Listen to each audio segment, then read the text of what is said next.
people are finding themselves without real, authentic friendships. We're going to look at the biblical and spiritual realities that underlie friendship and see how being formed in the image of Jesus has everything to do with building friendships.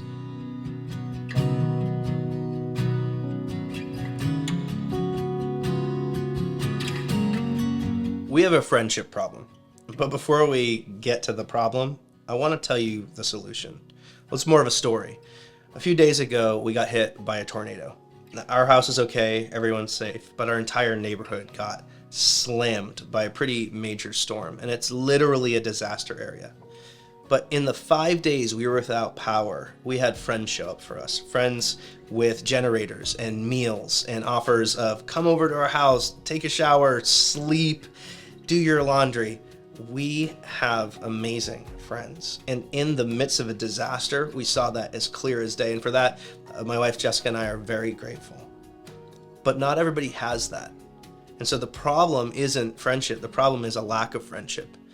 What we know is that more and more in our society, in our time, friendship is becoming rare. It's becoming attenuated or weakened. It's becoming less and less and less.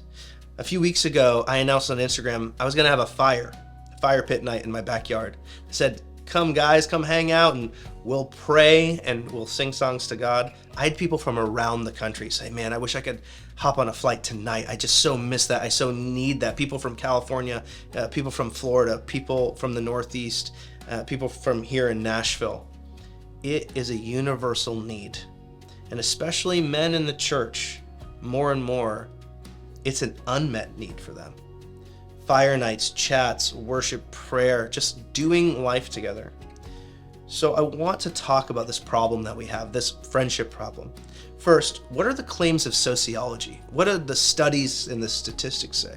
Well, it says exactly what you would think, that fewer and fewer friendships exist between people of a certain age, especially men of a certain age. If you are a grown man, chances are you have about a quarter of the friendships that you would have had 30 years ago. Friendship is going away. It's becoming less and less. And with that comes isolation. And isolation is literally killing us.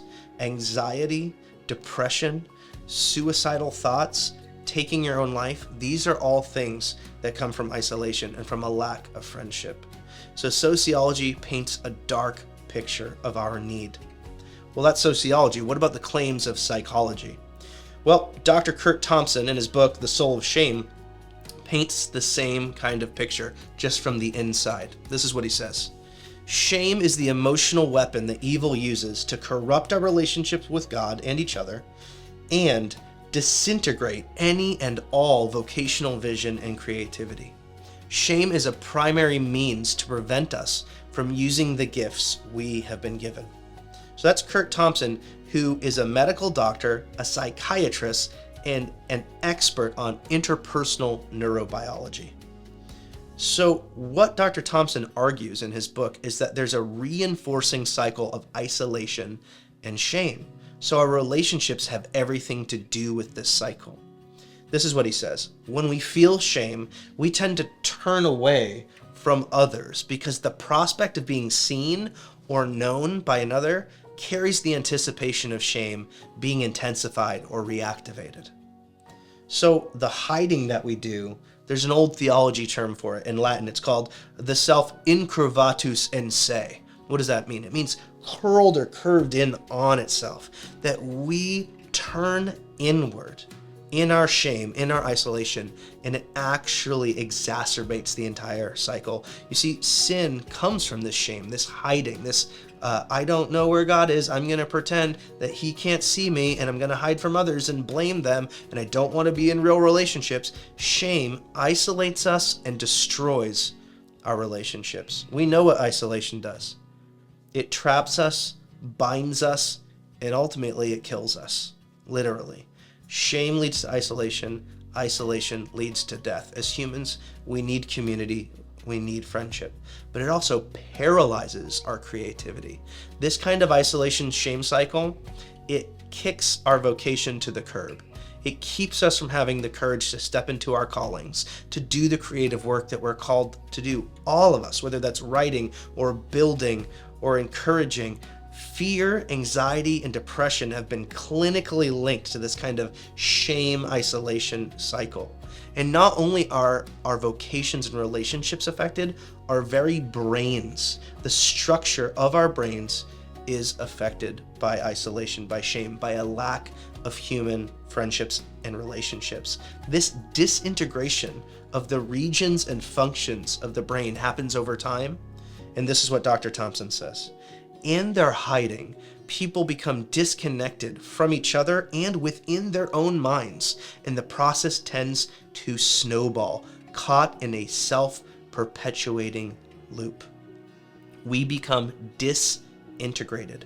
Our memory, our emotions, the way that we think, these things become clouded over time as we become isolated and caught in our own selves, turned in on our own selves. What's the cure? The cure is creative, relational joy that integrates and builds where shame and isolation destroy. So I want to talk a little bit, not just about the claims of psychology or sociology, but about the claims of Scripture itself. Here's what Proverbs chapter 18, verses 1 through 2 and verse 24 say. It says, "Whoever isolates himself seeks his own desire. He breaks out against all sound judgment. A fool takes no pleasure in understanding, but only in expressing his opinion." And later on, it says, "A man of many companions may come to ruin, but there is a friend who sticks closer than a brother." Likewise, in James, what we see is that there are reasons for the disunity and for the tension and for the violence that creeps up amongst people. This is what James says in chapter 4. "What causes quarrels and what causes fights among you? Is it not this, that your passions are at war within you? You desire and you do not have, so you murder. You covet and cannot obtain, so you fight and quarrel. You adulterous people, do you not know that friendship with the world is enmity with God? Therefore, whoever wishes to be a friend of the world makes himself an enemy of God." What is James saying there? He's saying if you're just after your own self, your own power, being recognized, being wealthy, being well thought of, if you're going after the world, not the whole world, but the sort of worldliness of the world, the things that attract us all and they can trap us, you can become trapped in this cycle of actually being an enemy of God. Well, how do we break out of this cycle? How do we become a friend of God? How do we cease these quarrelsome divisions? Well, that's really what this class is about. And one of the keys is this process called formation, which we'll talk about. But really at the core of it is having real, authentic relationships, friendships that can help break this cycle of shame and isolation, solve our friendship problem, and bring us closer to God and make us more like Jesus.